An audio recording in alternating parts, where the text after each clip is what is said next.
Hello again. Welcome to Shredded Education. This is James. So I'm just teaching you how to be ripped up without a whole lot of prior knowledge. It's easy stuff. Last time I talked about why cardio sucks for weight loss. Today I'm going to talk about why weight training is superior for fat loss. So hold on to your freaking asses. It should be a bumpy ride. So traditionally we talk about calories in versus calories out for losing weight, and many of you may have done this and realized it doesn't work that way.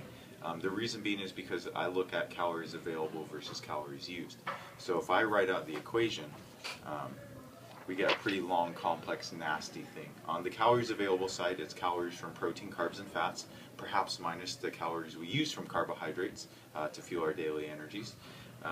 We also have how much of our body fat is oxidized that we're actually using from energy, so that does not come from food.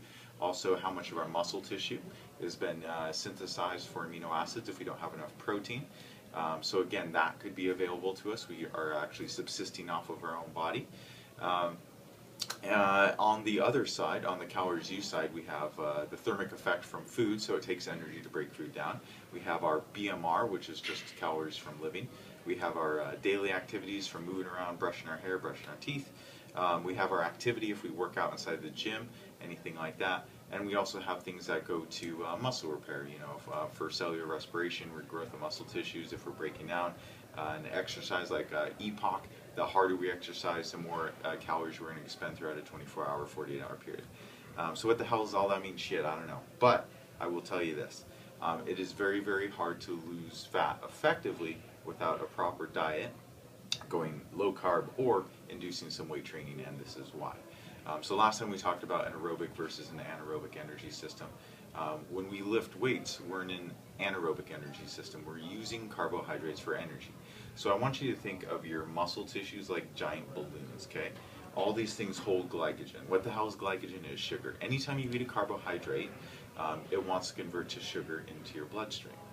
So whether I'm eating broccoli, cauliflower, or oatmeal or pure sugar, chew it up in my mouth, mixes with digestive enzymes, right? Saliva, gets into my stomach, hydrochloric acid breaks it down and squishes it into my small intestine.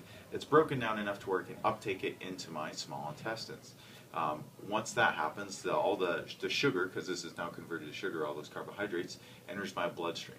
My body knows this is not good for me. It doesn't want a lot of sugar floating around in my blood, wreaking havoc, hurting my heart walls, hurting my arteries, creating plaque and nasty stuff, okay? So my pancreas, good guy, says, hey, all that shit floating around the blood, we got to do something with that. Let's secrete this hormone called insulin, this magical hormone that's a storage hormone that tells us to store what's ever in our bloodstream. So when this happens, a couple things can happen. One, let's say I'm completely depleted of glycogen. I've used all my stores, right? My body says, holy shit, what are we going to do with all the sugar? It goes, hey man, I got a freaking brilliant idea. Let's put it back in those empty balloons, right? I just did a hard bicep workout yesterday, completely depleted, flat looking muscle tissue. It says, man, let's take all that sugar, all that glycogen, let's put it in that muscle tissue. Let's use that shit. Or if my liver is empty from glycogen because was depleted yesterday, it can store there too. Now let's say I had carb heavy meals yesterday. I didn't exercise at all. I didn't do any weight training. I might have walked lightly on a treadmill, but I wasn't actively using that glycogen, right? All my balloons, my stores are full. So I eat the same amount of carbohydrates with no weight training. Again, I get that insulin response, that storage hormone response. My body says, hey, let's store all this shit. What are we going to do with it? But it goes, hey, wait a minute, our liver, our muscles, man, that shit is all full. What are we going to do with all this sugar in our body? It says, I know, I'm going to store it as body fat. So that's why when you do weight training, you're actively using carbohydrates as energy. You're using those glycogen stores. When you're not, hey man, you're not. So that's why weight training is more effective. You actually use the shit you're putting in your body. If I'm eating a whole bunch of carbohydrates and I'm not using them, I'm doing aerobics only, I'm going to be more likely to store it as fat. Not only that, but my insulin resistance is going to be a lot higher. Insulin resistance is bad.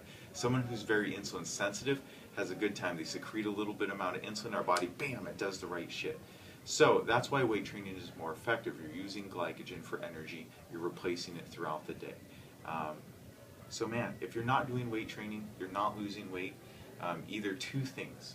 Either A, don't touch a fucking carbohydrate, or B, do some weight training. It's really going to help you, especially if you're a person who eats a lot of carbohydrates, because let's face it, 99% of America, man, you have a carb-heavy diet. But this is James with Shredded Education. I hope you learned something, and until next time, it's your right to be ripped. Take care.